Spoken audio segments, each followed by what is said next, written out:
several wars.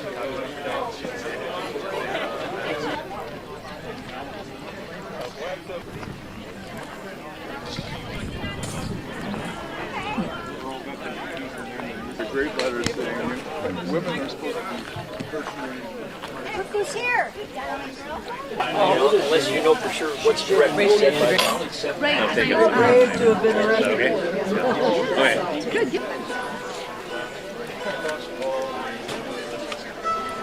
And those remembrances of our friends who can't be here. It's such a good reminder, to me at least, that life is really fragile. And none of us are machines.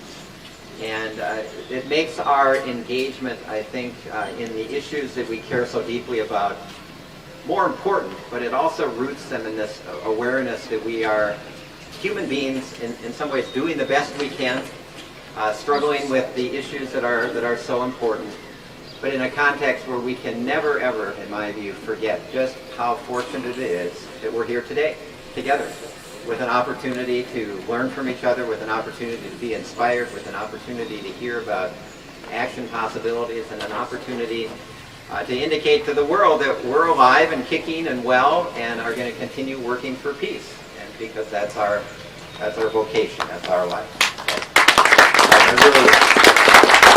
really am pleased to be here. You can get A little bit closer. All right, can you hear me okay?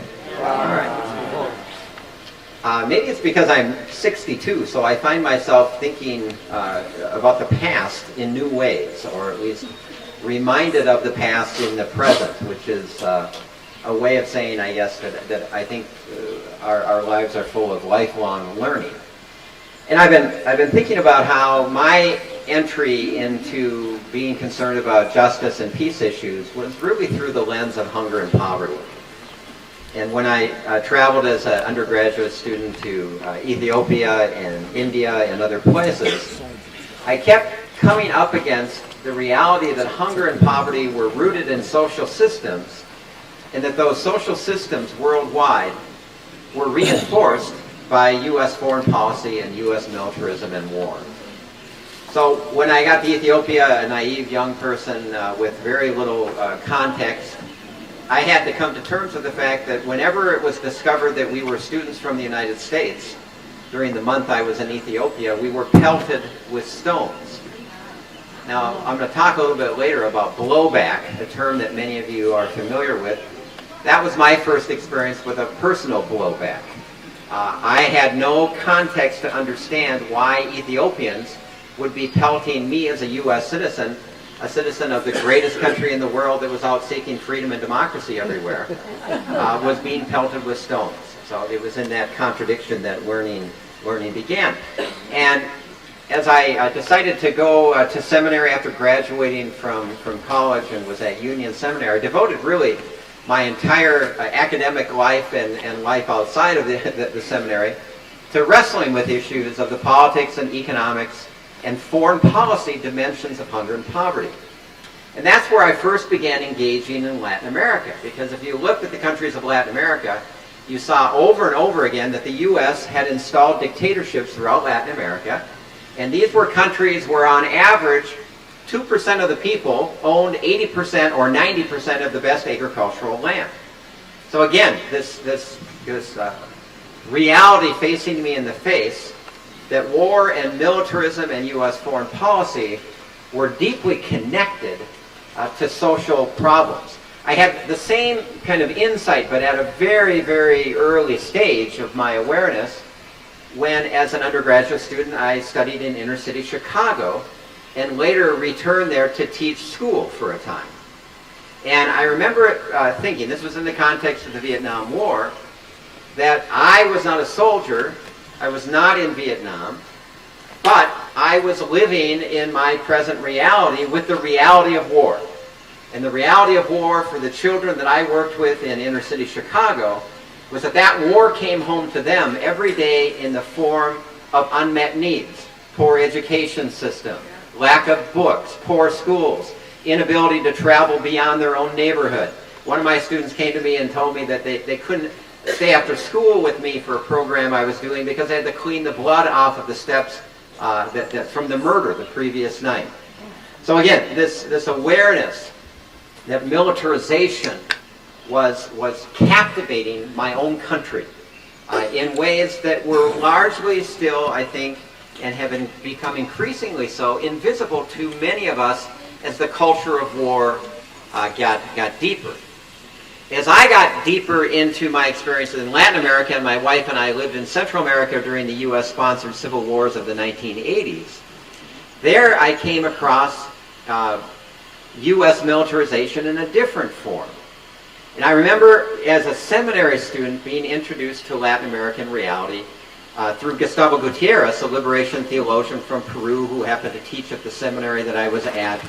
And he introduced me in again, many ways to the impact of U.S. foreign policy on the region.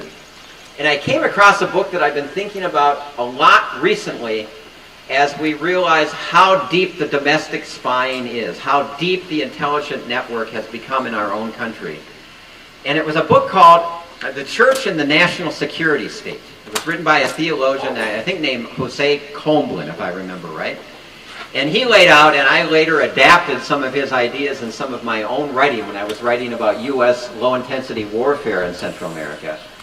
But some of the fundamentals of a national security state, which was this ideology that the U.S. helped cultivate and impose on many Latin American countries. And the idea was that the fundamental purpose of a nation was security.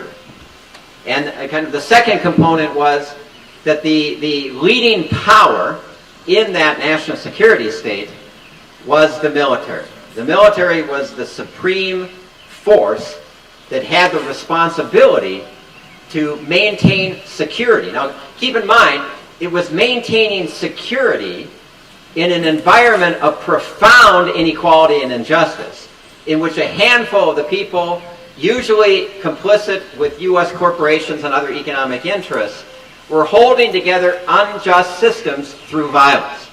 And the military was to play a key role. Now, what really has me thinking, as I recall, and I'm going to say some more characteristics of a national security state in a minute, but was that democracy was considered a subversive word. Now, I don't know if any of you traveled with me to El Salvador in the 1980s, but I spent quite a bit of time there when I was working with the Center for Global Education at Augsburg. And we would take delegations of U.S. citizens to El Salvador to try to learn and to meet with Salvadorans about what the impact of U.S. foreign policy was on their lives. And it was very, very challenging, as you might imagine. And I remember that we would meet with U.S. citizens after we got into El Salvador. And many times we got into El Salvador after being interrogated by the national police on our way in. And one of the things that we had to tell them was that in public places there were words you could not utter. Because if you spoke these words in a public place, you were identifying yourselves as a subversive, and you were putting in danger the people who were willing to meet with us to share their reality of El Salvador under U.S.-backed governments. Well, I'll just mention two of the words that could not be mentioned in public. Romero was one.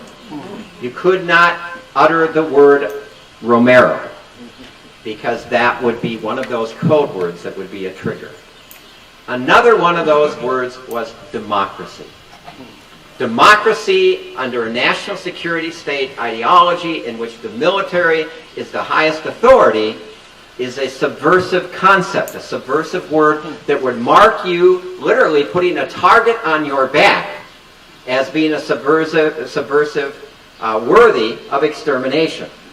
And this gets us further into the national security state ideology, which essentially said that you were right to be fearful, you should be living in a climate of fear, and that there were subversives lurking everywhere, that whatever was happening in your country in Latin America was really part of an international communist conspiracy. And that you had these enemies lurking everywhere. They were students, they were campesinos, any labor unions that were organizing, trying to mobilize for change in government, a decent standard of living, new economic possibilities, you were identified as part of subversives. And that led then to the next kind of claim of a national security state ideology, which was that you were a legitimate target. Because the enemy was so ruthless, so problematic, so dangerous, then anything that you did was justified as a state. Anything that the military did to you, including creating paramilitary death squads to target you, disappearances, killings, human rights violations, all those things were justified related to this national security state ideology that said that the threat justified the means. And what Jose Comblan pointed out, and Gustavo Gutierrez pointed out, and I pointed out for years now in my writings when I talked about U.S. warfare strategy in Latin America, is that when a segment of the church in Latin America freed itself from its tradition of supporting the wealthy social classes throughout Latin America, which was its assigned role. It was a role of privilege in which the church became one of the power brokers in an unjust society. When that church began to change with indigenous priests and nuns, and also many foreigners coming into Latin America, heeding the call of the Catholic Church after the Cuban Revolution, saying, send us missionaries, send us priests and nuns to prevent the spread of communism. And almost all of those people who came went to communities where they found that the problem wasn't communism. The problem was militarism. The problem was capitalism as it was being played out. The problem was in the land concentration. The problem was that anyone who mobilized or organized or had a vision for a better society was considered a legitimate target. And that gave rise to this transformation of a segment of the church, and it made that segment of the church targeted for repression. So the U.S. carried out an aggressive, planned, strategic war that was targeted at progressive religious throughout Latin America. Now, why am I harping on this national security state? Because I think we're living in one. Or at least we're living in a climate in which some of the characteristics of that state, including an absolute disdain for legitimate participatory democracy, is the reality that we face in this country. And I'm also bringing it up, and it's a point I'll come back to in a few minutes, because I believe that if we're going to have policy changes, if we're going to change the policies of this country, then we're going to have to address the degree to which militarization has taken over our minds, in which militarization has become a mindset, in which the culture of war is now so prevalent and pervasive that it is literally the air that we breathe. And so if we're going to make a movement towards a change, towards fundamental changes that we need, that are possible, we're going to have to find ways of challenging this deeply embedded culture of militarization and war. I remember a couple of meetings, well, I remember many meetings that I had with really incredible people in the context of the wars in Central America. I remember meeting with one of the Jesuit priests who was later killed in El Salvador by graduates of the U.S. Army School of the Americas. And he was meeting with a group of U.S. citizens, and he just, in the context of the meeting, he just kind of threw up his hands and said, I am so sick and tired of U.S. people coming down. Usually someone will come down and they're connected to a congressional office. It's an aide, sometimes it's an actual congressperson. And they come and they want to meet with us. And so we'll set up a meeting and we'll meet with them. He said, they never want to hear from us about the reality of our country. They lecture us about who we need to be and what we should be doing. So that was one that stood out. The kind of arrogance that lies behind a militarized imperial mindset. Another meeting that I remember was with Miguel de Escoto, who was the foreign minister of Nicaragua during the U.S.-sponsored Contra War. And I'm meeting again with U.S. citizens. We're meeting with the foreign minister. And this is at a time when the United States is backing one of the most despicable forces in the world in terms of human rights atrocities. As part of the U.S. pro-insurgency to destabilize the Nicaraguan revolution that the United States was opposed to. And this war translates into devastation for the lives of the people in Nicaragua. And at the end of the meeting, I or someone asked Miguel de Escoto, is there one last message that you would like to deliver to us when we go home? You know, it's kind of a softball question, but it's a way of allowing someone like Miguel de Escoto to say something he really wants to say that hasn't come up, right? But this is what he said. He said, I want you to know that I'm worried about you. I want you to know I'm worried about you. And people looked a little confused. Here we are destroying this country, death and carnage all around as a result of U.S. policy, and he's worried about us. And he said, any nation that will do what the United States is doing in Central America today eventually will turn on its own citizens. I think about that in the context of this emerging national security state that is deepening all around us and has become the air that we breathe. It's different, but it's not all that different. And I think that it's a powerful reminder. One other story I remember that is a little more hopeful, but also challenging in its own way. It was a meeting with another one of the most amazing people I've ever met in my life, Fernando Cardenal. And Fernando Cardenal, if you're not familiar with him, he has maybe a more famous brother, Ernesto Cardenal, who was a poet, and they were both priests, both engaged in the Nicaraguan Revolution. Both engaged in the anti-Somoza efforts to try to overthrow the dictatorship. And Fernando had carried out what I think was one of the most exciting aspects of the early Nicaraguan Revolution, which was their literacy crusade. And they basically closed the schools and sent young people all over the country to live with the people and teach them to read. And it was like this 6-month effort. They won all kinds of awards from UNESCO. They reduced illiteracy from 59% to 12%. Just a very, very inspiring movement.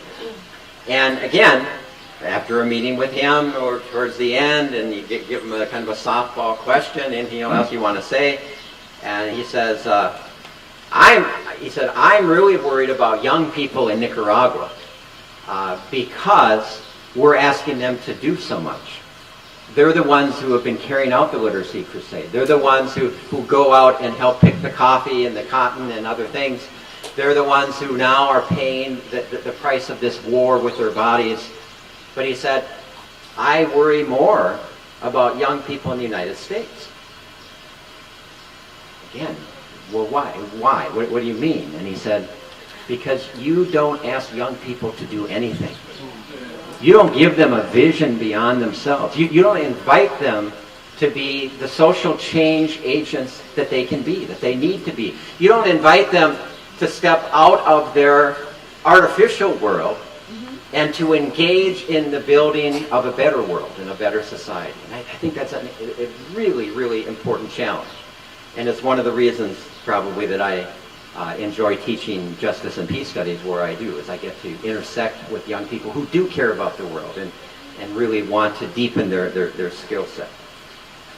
Well, so just framing this, and I'm going to move on a little bit, but one of the writers that I've come across in the context of teaching justice and peace studies, I've also met her because she's well known within peace studies circles, is Betty Reardon. And Misty, I thought of her in the context of your beautiful poetry this morning. It's an article I require my students to read. It's called Sexism in the War System. written many years ago. If you haven't read it, Betty Reardon is her name. You can probably access, I believe it's a chapter in a book, but it's called Sexism in the War System. And she's basically laying out that militarism is made possible by patriarchy, that if we don't address the patriarchal systems that we're all part of, it's unlikely we're going to get to a peaceful world. But she addresses in that article two concepts that I think are vital for us, again, as we're thinking about and as we're trying to figure out how do we move the country in a different direction that is more peaceful, that rejects war, rejects militarization, etc. So she says, she makes a distinction. She says there's two things going on. One is she calls militarism. And she says militarism, and I like this phrase, she says militarism is a belief system. And the United States is engaged in militarism in which there is a belief system in the utility, the usefulness of military violence.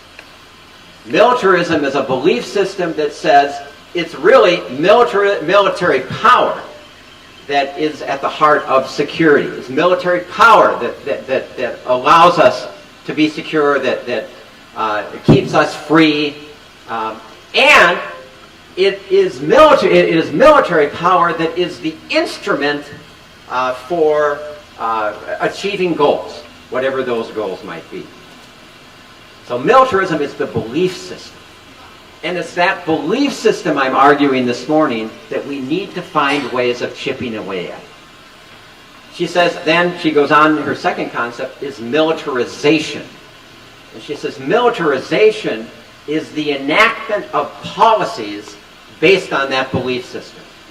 And she says one of the inevitable outcomes of these policies of militarization is you see the military encroaching on more and more fundamental aspects of life.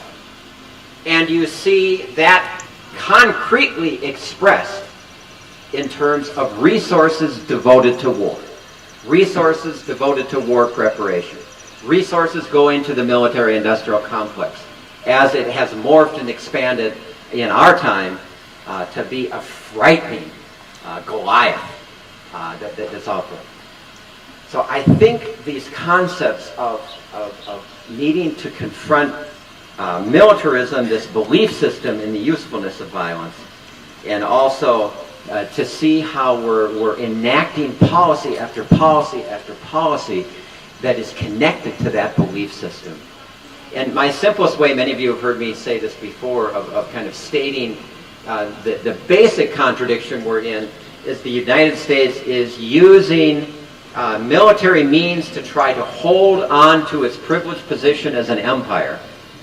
And every effort that it uses to do so is accelerating the pace of our economic decline, our social decline, and the decline of our actual democracy.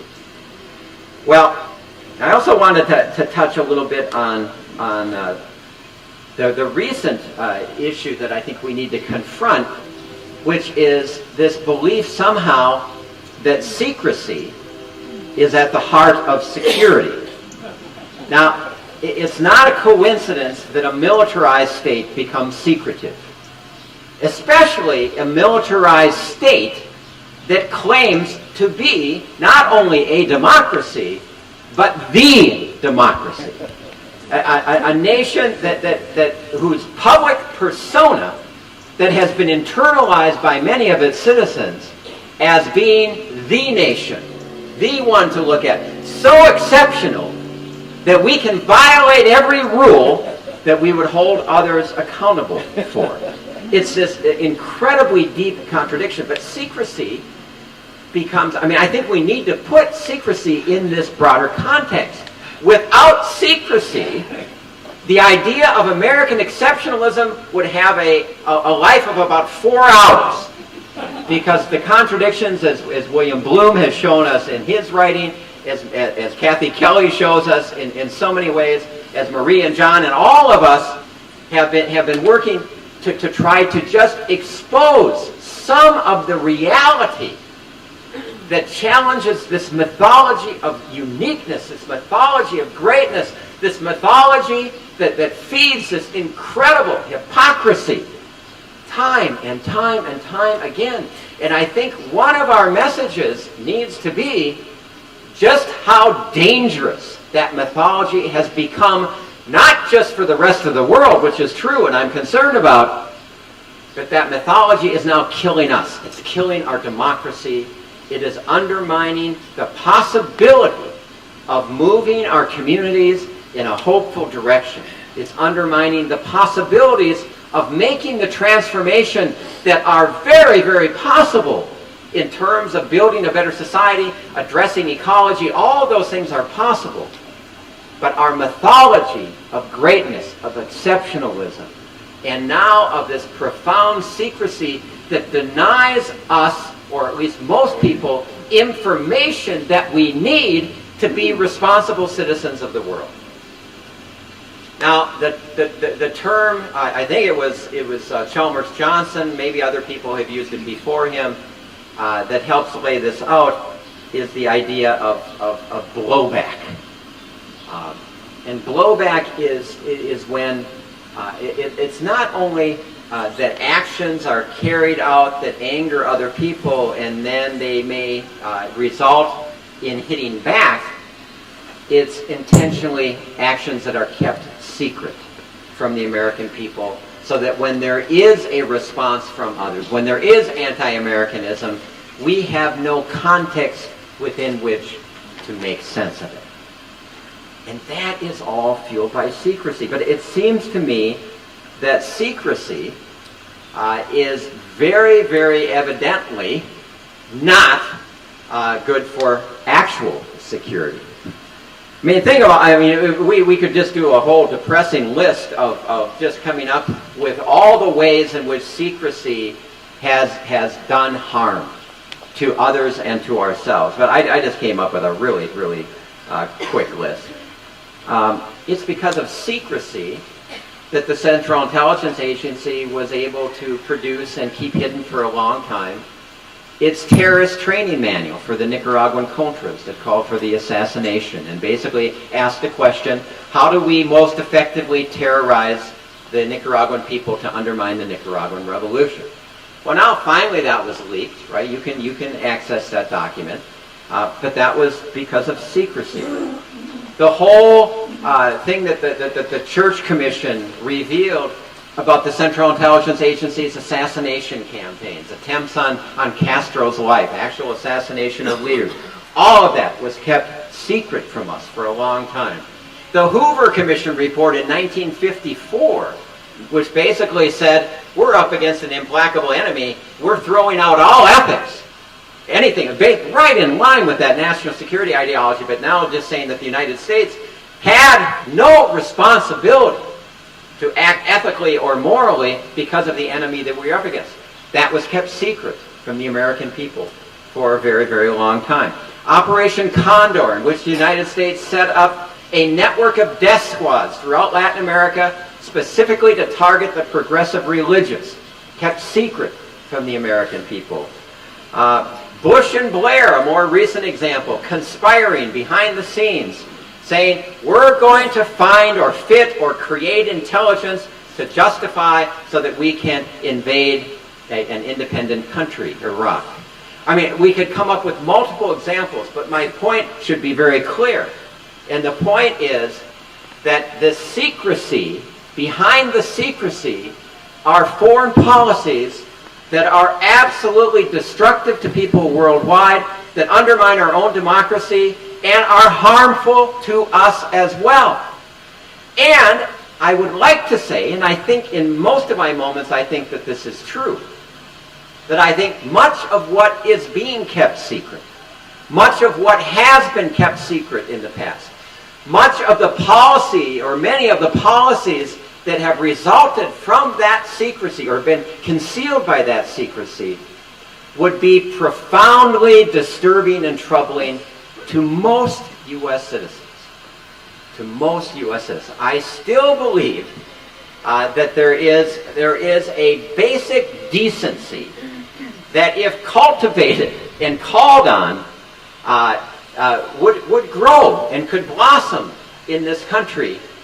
But that secrecy and that deception really makes the opposite happen. It prevents us from living responsibly in the nation that we do. That's why, when I ran for political office, boy, I really laid out the grand vision for the United States. What did I say? I would simply like us to be a decent, good country that would join with the community of nations, and give up this incredibly distorted notion of self, of American exceptionalism, that we are somehow unique and therefore we can break all rules, all laws, all obligations, and just act on our own. Which again is a very, very dangerous way for a country that talks constantly about security to act, because it actually has the opposite impact. Well, one quote I wanted to share with you that many of you have probably heard before, but it's worth thinking about in this context. This was a quote from the Pentagon-appointed Defense Science Board from September 2004.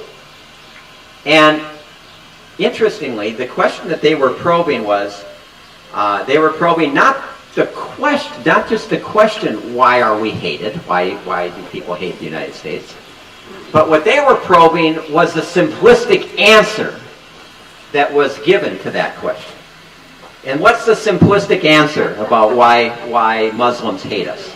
They hate our freedoms, right? Okay. Well, this is what the Pentagon-appointed Science Board said. Muslims do not hate our freedom, but rather our policies. The overwhelming majority voice their objections to what they see as one-sided support in favor of Israel and against Palestinian rights, and the long-standing, even increasing support for what Muslims collectively see as tyrannies, most notably Egypt, Saudi Arabia, Jordan, Pakistan, and the Gulf states.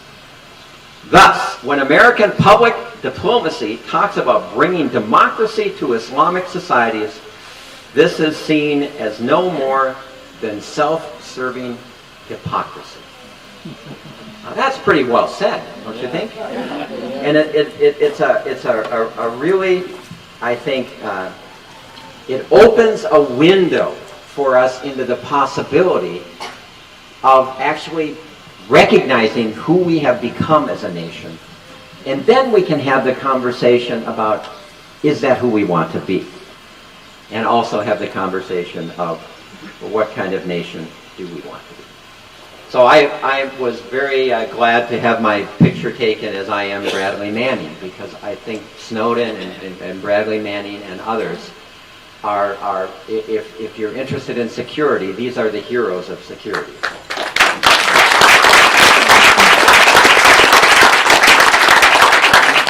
Because all of this nonsense that I pointed out can be squared up with actual security being met, if by security we have any authentic definition of what that means. And I think what it shows instead is what we desperately need is not more security, but more transparency. And that's what these folks have sacrificed their lives in giving us, is an opportunity for greater transparency.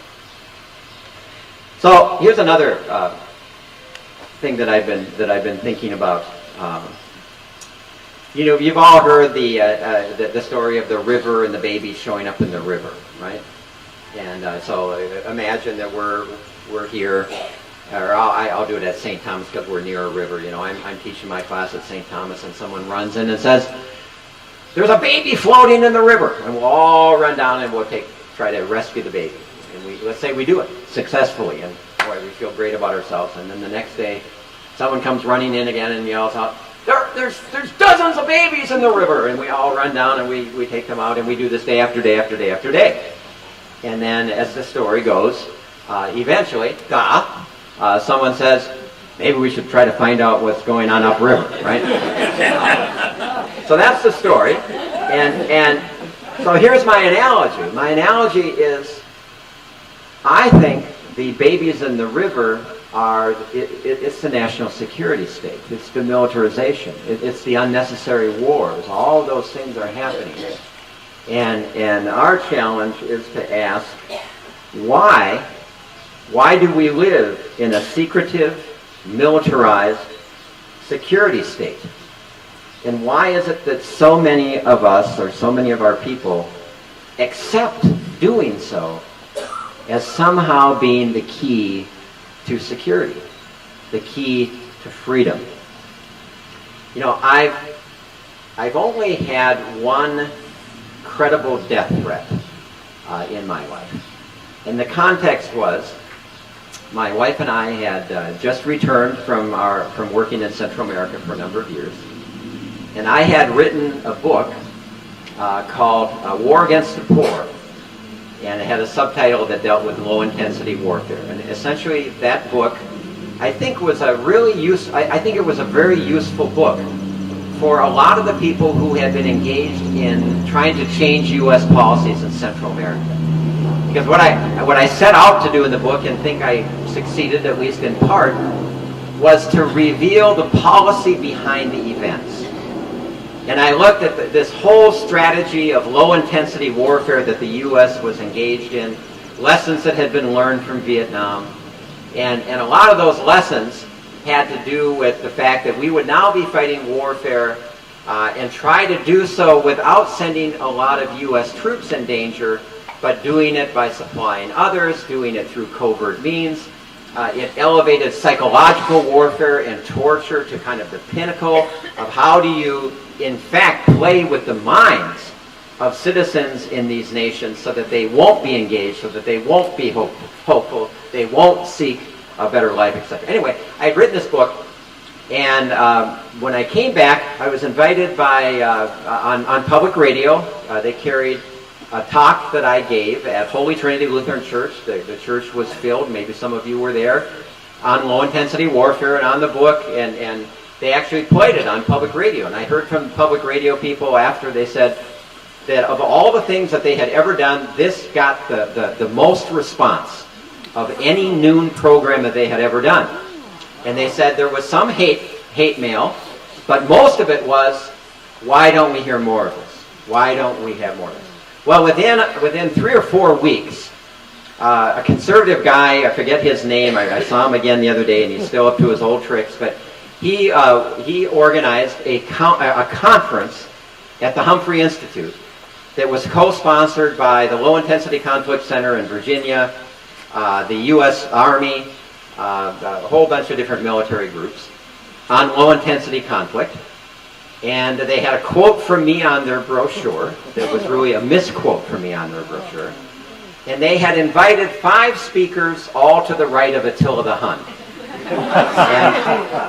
And this actually got a little bit of an outcry of people before the conference. And so literally 2 days before the conference, I get a phone call inviting me to replace one of the speakers who was unable to come. Would I do this? So I'm the lamb going in for the sacrifice, for sure here, which turned out to be the case. And there are a number of disturbing things that I remember from that event. One was these speakers really were incredible. One of them got a standing ovation after saying that the communists had a plan to take over the United States. They were already succeeding. They had taken over Minnesota and Vermont. They had a plan to divide us along the Mississippi River, and they got a standing ovation. This gives you an idea. Another person that was on there was the architect of the Guatemala solution, a Guatemalan who was known as one of the founders of kind of the death squad solution in Guatemala, where hundreds of thousands of people were disappeared. He's sitting right next to me. So anyway, I got up and I gave my talk about low-intensity warfare and why I thought it was despicable. By the way, the first sentence that came out of the person's mouth to start the conference was, low-intensity warfare is not a war against the poor, and anyone who says it is a communist or a friend of the communists. This was my welcome to the event. the other thing I remember is that before I spoke, all of the ROTC students were ordered out of the room. So they were not even allowed to hear my presentation. So anyway, I gave a presentation, and I won't go into all the details, but I just laid out that this is low-intensity warfare is really a terrorist war, and that the psychological warfare operations involve the targeting of progressive religion. I went on, we just gave all kinds of facts, gave all kinds of analysis. Got done, and there was time for about 5 or 6 questions. Every question was like this. No one challenged any substance of what I said. No one said, no, it's not a war against the poor. No one said, no, we don't target the progressive religion. They challenged not one of the fundamental ideas I shared. What they all said was, you don't know what kind of world we live in. You don't know what we have to do to keep us safe.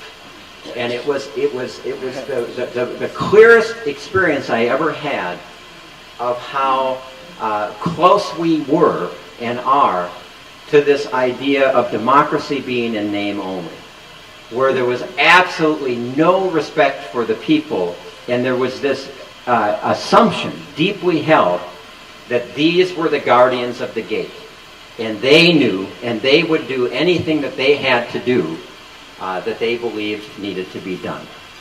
Well, the death threat came from the Guatemalan death squad guy.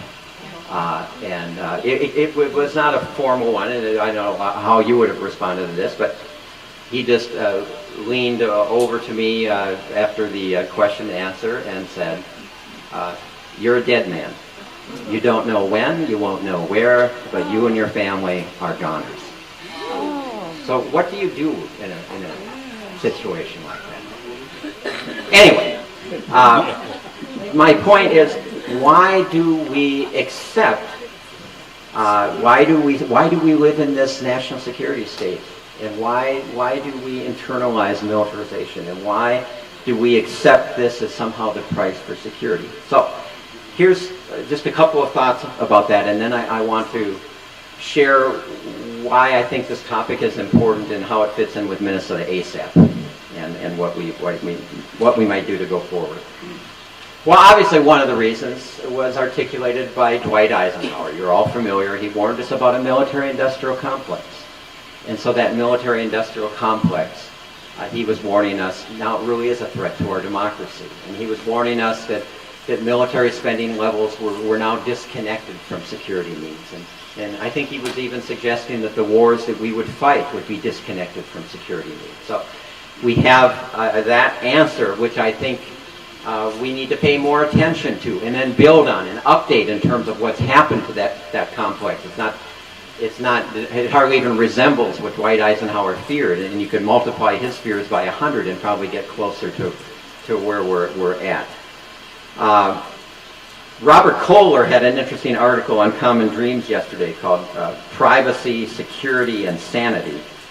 And he pointed out that this data mining that is going on is actually, and this is a word that it's quoted by a number of security advisors he quotes in the article, insane is their term for it. Just even on a practical level of does it help? It's one of the dumbest things you can do, because you're just overloading systems, most of it with absolutely bizarre and unnecessary information, and you actually lose your capacity to find what might matter. So he said, you can't justify it based on its utility. What you can do, he says, is you can see the reason for it based on its profitability. And some of you, I think, maybe read the article a couple years ago by Dana Priest on the Homeland Security and what's happened. We now have this whole new layer of the military-industrial security complex involving incredible numbers of people, dollars, billions and billions and billions of dollars. So again, it's a variation on Eisenhower's explanation. Well, one of the reasons we have this is because it is so damn profitable for so many people.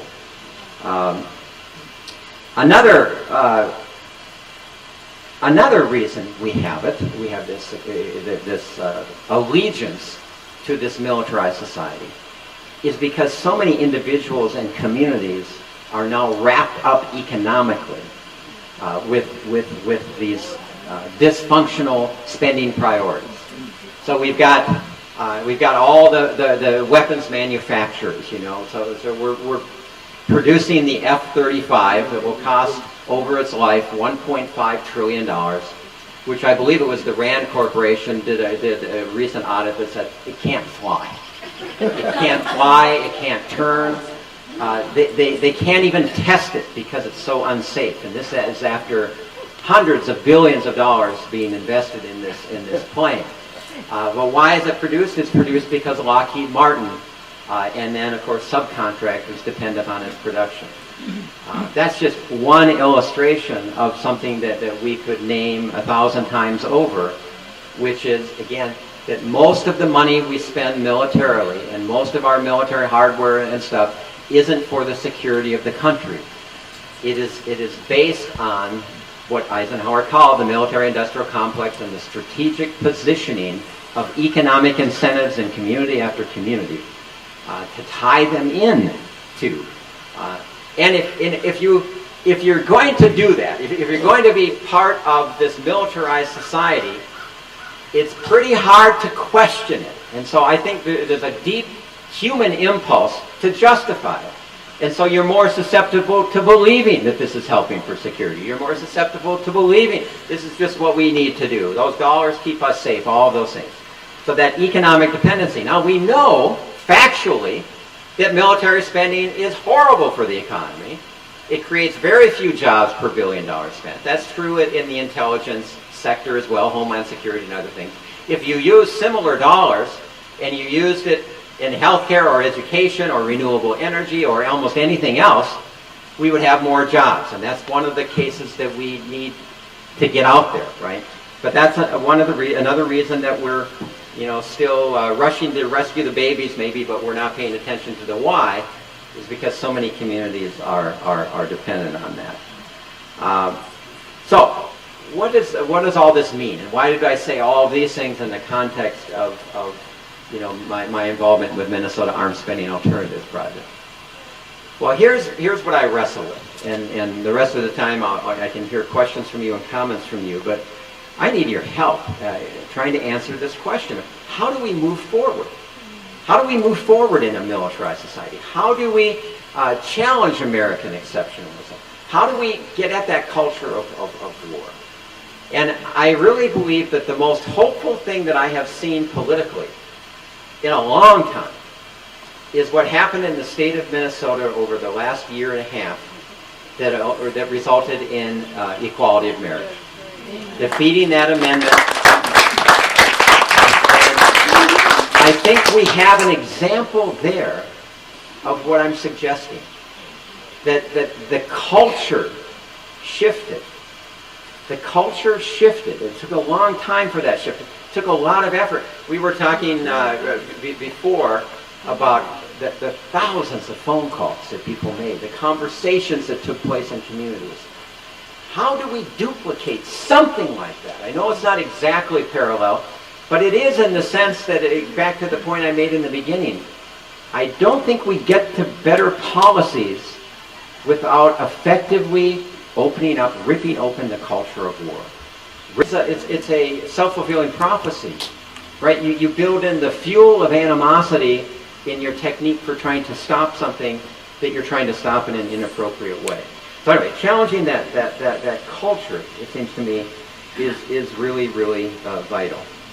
I think one of the things we're trying to do in Minnesota ASAP is to have conversations in communities where we're exposing, the amount of resources we're spending in the military sector, which most people are just not very aware of, quite frankly. And we're trying to then put that also in the context of all the austerity that has taken place. You know that since 2008, state budgets have been cut, state government budgets have been cut by $355 billion. Just since 2008, state budgets have been cut by $355 billion. That translates into Head Start slots that are being lost. It translates into community development block grants being cut. It translates into really undermining quality of life in every community in this state.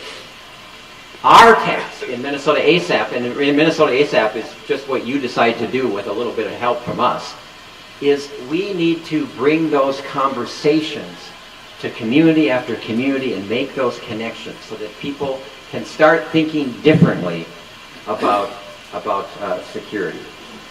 I also think that maybe a next step for us is that many of you are old enough to remember that we used to talk in this country about economic conversion, about peace conversion. That conversation needs to be elevated.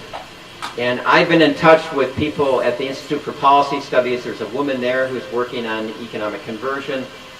She indicates that Congressman Ellison is interested in holding a hearing on economic conversion. And I think that there may be a starting point here where we could just start with all of the weapon systems that even the Pentagon says it doesn't want, and use that as the starting point for putting in place systems that will allow this transition to take place in ways that take out that economic factor, that involve the reemployment of workers, that involve the shifting of production from weapon systems to windmills and other things.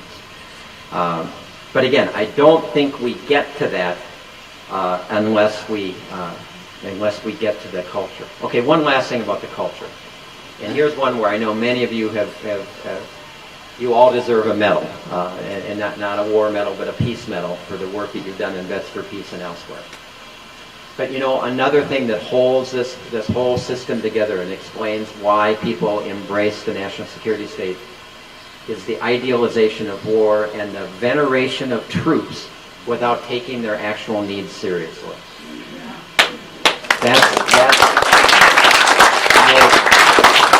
I just am sickened every time I see at a baseball game a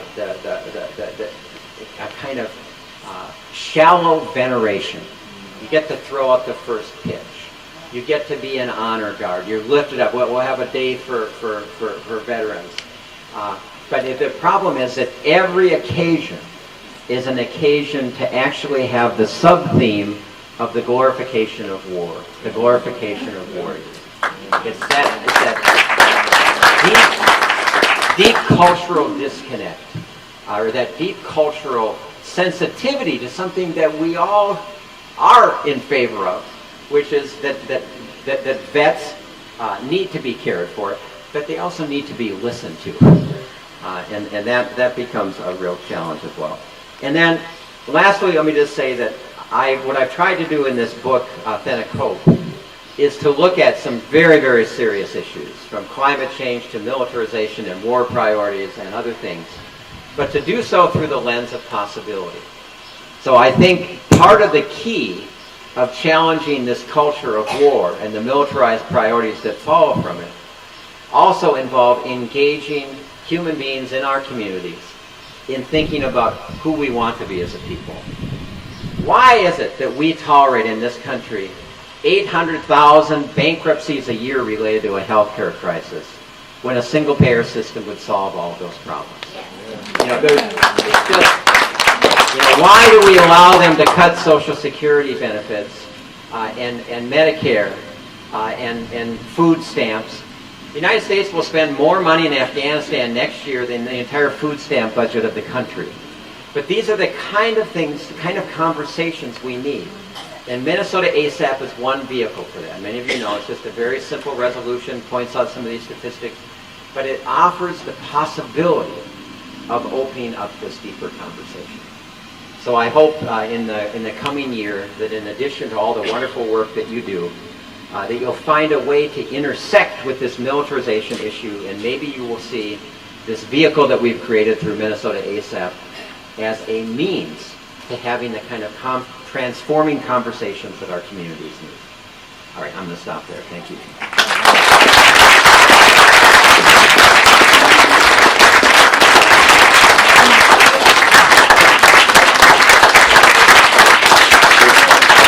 The only other place I get standing ovations is if I ever preach at St. Joan of Arc Church. So you're in good company. Thank you. So I think we have about 7 minutes for some comments or questions. Yeah. Start back here with you.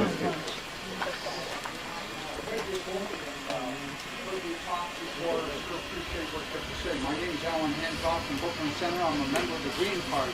Yeah. And in a past conversations, not with you directly, but we've heard that you really don't have a belief in a third-party movement. Right now, many of you know that Jill Stein ran for president as the Green Party nomination last election. Yes. And that